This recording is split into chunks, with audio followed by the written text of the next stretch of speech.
They say with no money or connections, real estate is a tough industry to start in. But the 22-year-old Josh Janus proved them wrong. 125 properties sold, $17 million in transactions, and a $1.5 million real estate portfolio. It's safe to say this 22-year-old knows something we don't. Focusing on the tasks that actually make you money, calling motivated sellers, calling motivated buyers, sending deals to people that actually want to offer versus like sitting on long phone calls or doing repetitive tasks. On the deal side, I would always try to figure out what the property is going to be worth when it's fully performing, because the better the deal, the quicker it's going to go. And if you're finding things direct to seller, there's a lot less people that have seen it. So I think that's something that separates me from other investment-friendly agents is I try to find those uncommon deals and present them to people. You only live once, you might as well try to be the best you can. That's my main motto.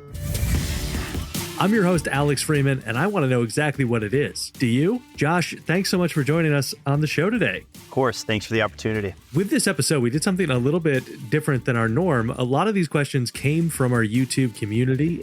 So excited to kind of pose these listener questions to you as we go through. Listeners, if you're out there and you haven't joined the YouTube community, make sure you go to youtube.com/upflip, and you can also pose questions to future podcast guests. But Josh, to get us started, let's start with your story. How old were you when you first started investing in real estate, and why did you start? For sure. I started when I was 21. I just turned 23, so I'm getting close to doing it for 2 years. And I always wanted a house hack, which is basically living in one unit and renting out the other. I wanted to do like a duplex or something when I was in college. So that's kind of how it started. Incredible. And, I don't know a lot of 21-year-olds walking around with real estate investing levels of money. How did you first come up with the cash? Yeah, I had a sneaker resale business in high school that I ran for 3 to 4 years. And instead of blowing my profits on my own shoes, I did that a little bit. But for the most part, I saved it and wanted to use it for something in the future. Now, that's interesting. Are you wired to save money? How did you kind of like break through? Because that's also another like trait not associated with young people is the ability to actually save money and start to build wealth. Yeah. So like when I was selling shoes, I would go to shows and I would see a bunch of people making money flipping them, but they would immediately take their profits and put it into something that they would wear. And then I would, whenever you wear clothes or shoes, the value goes down pretty significantly, kind of like a car. And I just was like, why would I work so hard for this? And then immediately it goes down in value. I didn't really know where to put it yet. So my goal was, let's just try to make as much as I can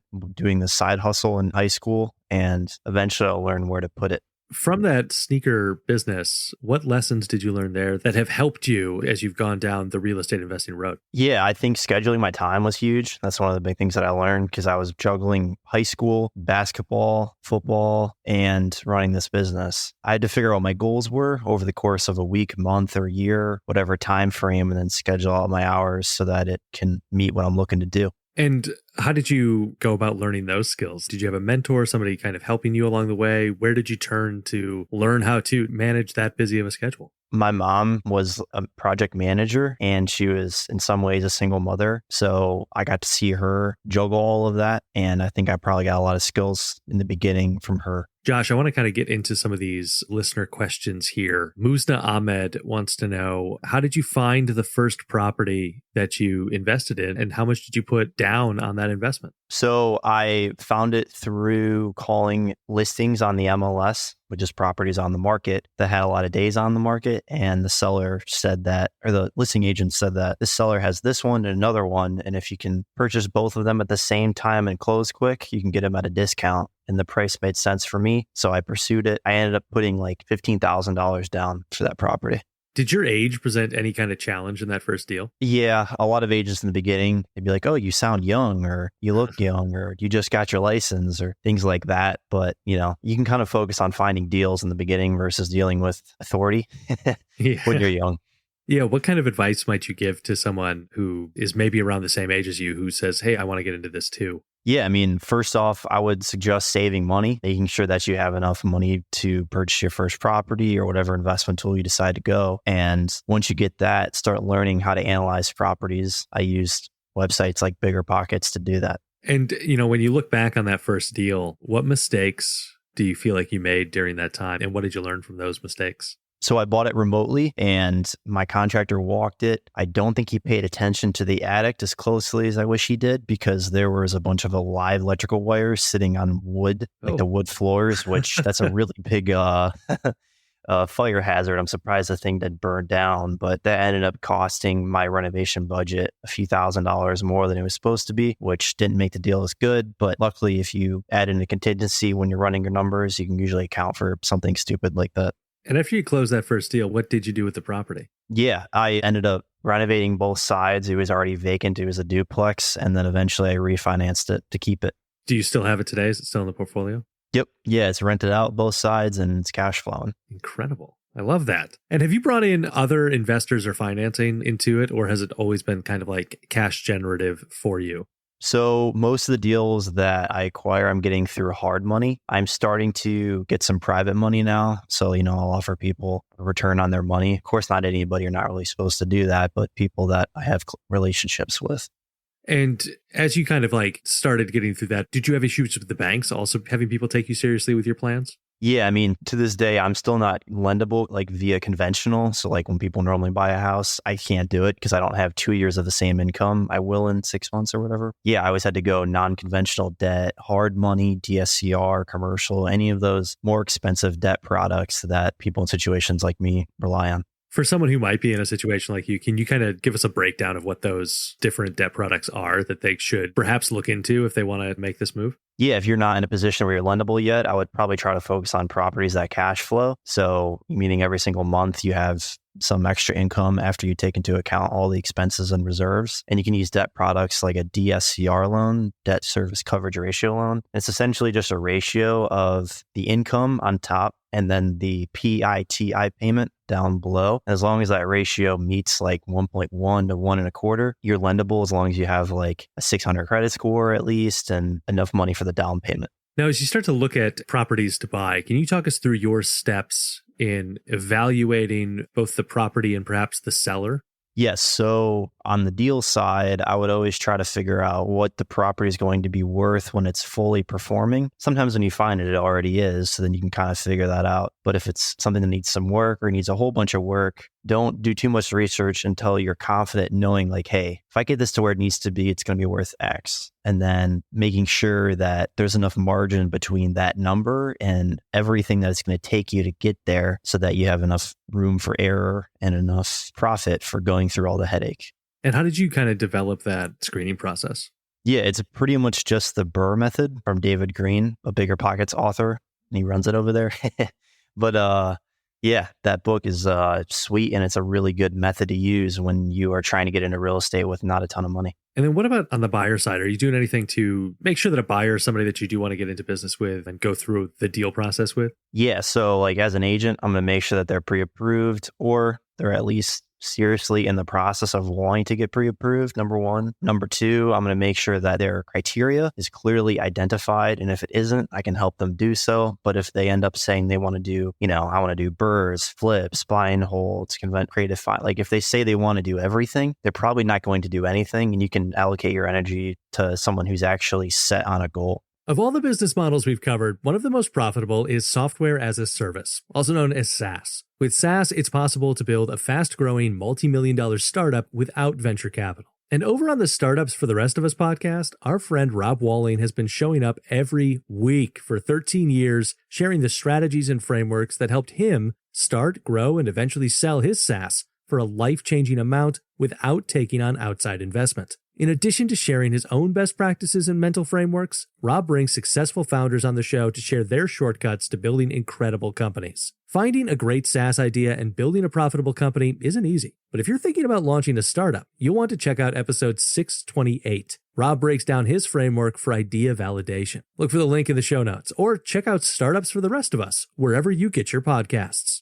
Once you've got a property that you're looking to sell, how do you go about finding high quality buyers to the property? Yeah, the traditional route is to have a reputable agent list it for you and get the most exposure and get the most offers. But making sure that your buyers are, again, pre-approved, they have the money, maybe they already have experience. Don't hesitate to call their lenders and dig some more. You can learn a lot by doing that. And what kind of questions would you be asking if you're trying to dig more? You'd ask about like their investment history, if it's like an investment property. You'd also want to do some screening on their buying agent if they have one, make sure that they have experience, they actually know what they're doing. Try to figure out if they know the area, because there's a lot of out-of-state investing these days, which is cool, but there's a part of it where a lot of agents or buyers don't really know the areas, and sometimes there's like common problems with the properties that they should be aware of, but they're not, and that can end up, terminating your deal, and you got to put it on the market again, and historically end up getting less money when it falls out the first time. And then say somebody is starting to get into this, they find themselves looking at a real estate contract for the first time. What are some of the key things that they should be looking at and making sure are included? So number one, if you haven't done your physical due diligence, meaning your inspection or a walkthrough or a general contractor walkthrough, make sure that that contingency is in the contract. That's huge. That's your immediate out if the deal isn't what it was supposed to be. Number two, make sure you have some form of marketable title, a contingency relating to that. That way you don't have a property that has mechanics liens and double mortgages and all these problems that you end up assuming, which can end up having the property be upside down. You don't want to get into that. And then number three would just be contingencies related to your financing, whether it requires like an appraisal or a certain debt service requirement. So making sure that those three things are kind of all lined up so that you can get the deal done if everything makes sense. Let's talk about growing the portfolio. And this is also another fan question from Danny Gigi. Wants to know kind of like the step-by-step framework that you used in your first year to kind of build the business from start.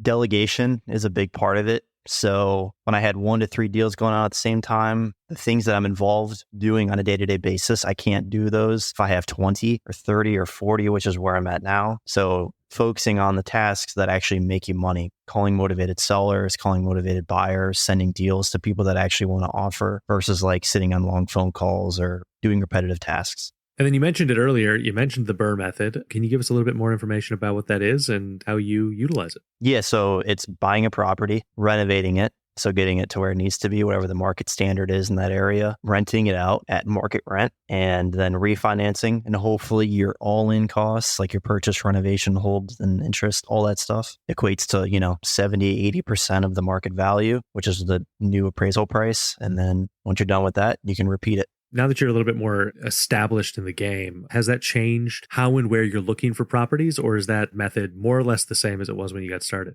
So I don't do as much cold calling specifically myself now, but I have people do it for me and I kind of follow up with their warm leads. But other than that, everything else is fundamentally the same. And where should somebody be looking to find great investment properties that they're going to actually have good value in the deal? So you can source them directly through marketing, calling, emailing, texting. That's one route. And then the other route is you can just go to the people that already have them. You might not be able to get the best deals, but you can still get good deals. So like top agents in your market, top investors in your market, wholesalers, those two routes.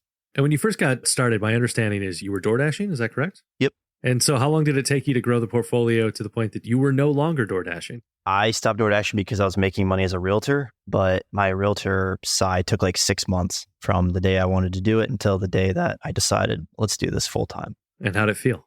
Sweet.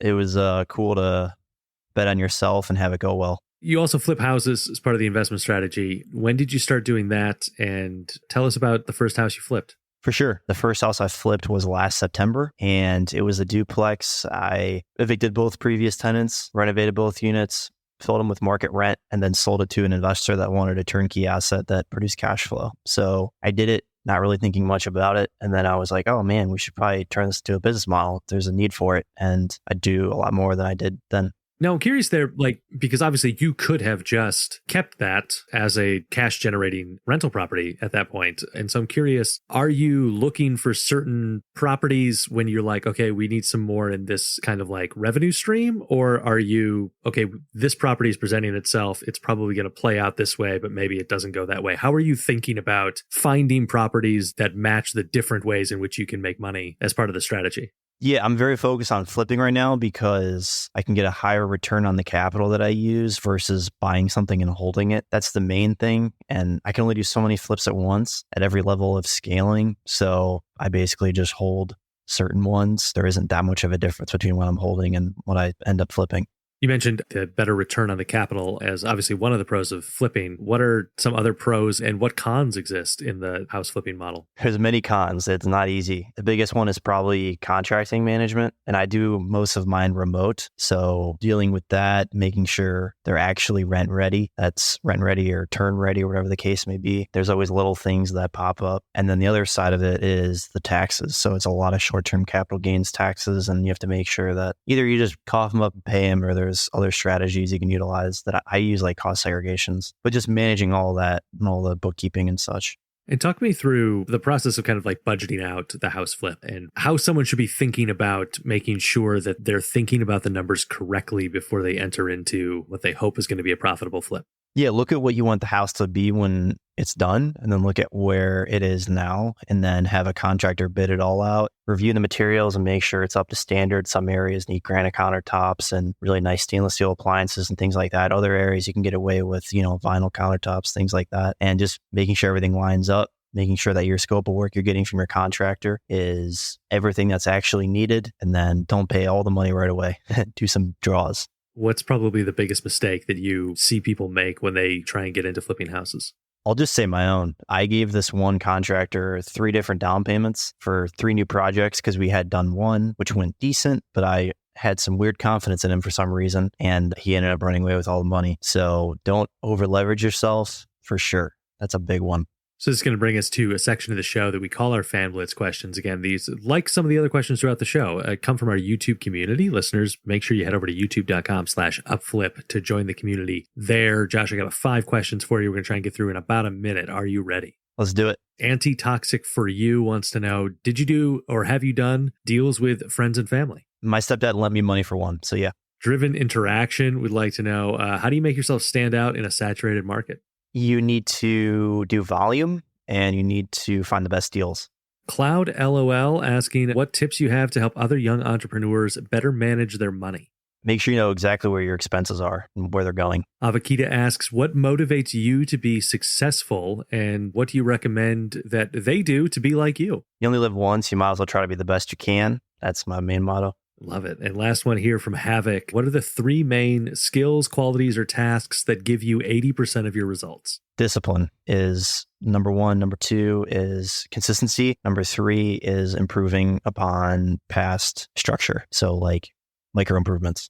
Fantastic. So those are the Fan Blitz questions. Listeners, let us know what you think of the Upflip podcast by leaving a rating and review on Apple Podcasts. It helps other people find the show and unravel how great businesses are built.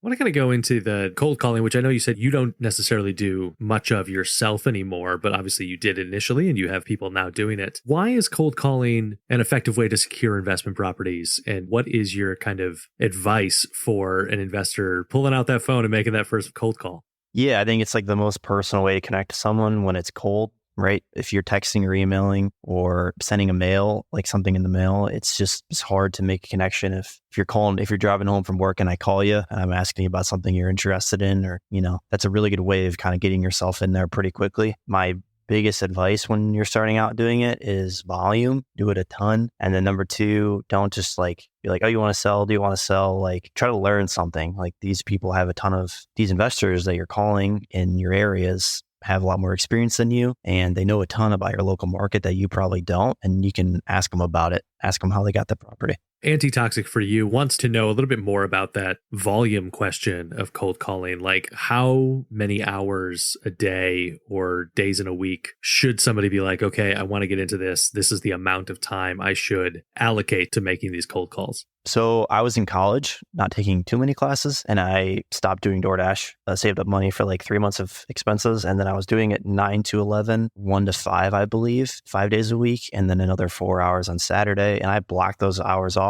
And that's what I was doing during that time. I wasn't answering phone, going on Instagram or doing anything like that. That was my main focus. Justin Nowak, one of our listeners, wants to know about getting over the fear of picking up the phone and just calling people. How did you overcome that anxiety? Or maybe you didn't feel that anxiety, but how did you ultimately gain confidence in your sales skills?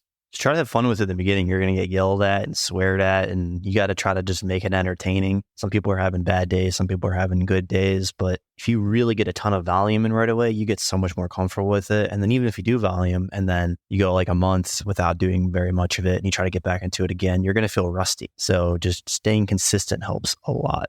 Where are you sourcing the leads to call? Yeah, so I go on PropStream to pull the lists of property owners associated with the addresses and areas I'm targeting. And I make sure they've owned them for at least 2-3 years to make sure they have some equity. And then I go on sites like Fast People Search, True People Search, Forewarn to actually search their phone numbers. And then once I have a spreadsheet of all that, then I start calling.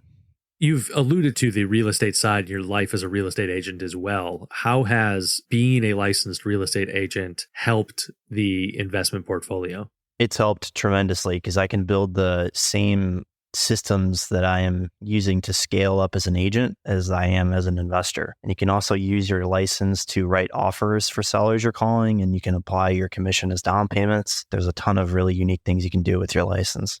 And what is your main niche as a real estate agent, and how did you come to choose that? I focus primarily with investors from out of state, all across the country that want to buy cash flow properties for the most part in Ohio. So I help them. And it's the same asset class that I wanted to buy my first deal. So that's kind of how those got intertwined. And what does it mean for you to be investor friendly and kind of be focused on that? What does that mean that you maybe do differently from another realtor that they may just like do a quick Google search and find a realtor in your area?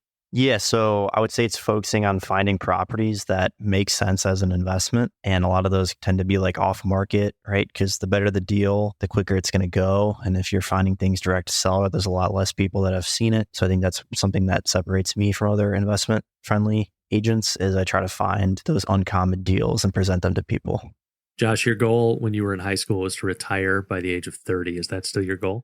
Yep, still my goal. I'm fortunate that I technically could next year, but I really like what I do and I'm working on building bigger goals. I love it. How are you going about building those goals? How do you think about goal setting in your life? Having achieved more than many people, certainly at this stage in life. It's been weird the last 6 to 12 months, but I'm trying to just rely on the mentors that I have that have done far more than me and talk to them about when they were at my stage and just step by step. It's no different than when I was, selling one home a month. How has rising home prices and the rising interest rates impacted the business? Yeah, so I've been focusing on lower class value adds. It's like C-class, where the bulk of the rental population is usually. I'm focusing on that for my own investments and being an agent because the nicer properties right now really aren't cash flowing at all. They're losing money every month. If you could pick the one thing that people take from this interview, what would it be? I would say schedule your time based on what your goals are and stick to it, and it'll get you where you want to go if you plan it out right. What's your favorite business book and why? Rich Dad, Poor Dad, because two things roughly. When you have a lower income, do everything you can to lower your expenses so you can save up your money for doing something with it that you don't know what to do with yet. And then the other one would be, focusing on acquiring assets that pay dividends or cash flow either today or in the future. Josh, where can people learn more about you, connect with you, and follow what you're up to next? You can follow me on Instagram at Josh Janus. Last name is Janus. I'm also on Bigger Pockets, and feel free to message me. That is going to do it for this episode of the Upflip Podcast. Listeners, you can find more advice for how to start or grow a business the right way on the Upflip Hub. And if you like this episode, make sure to let us know by leaving a review on Apple Podcasts or wherever you're listening right now. Josh Janus, thank you so much for joining us on the show. Thanks for having me.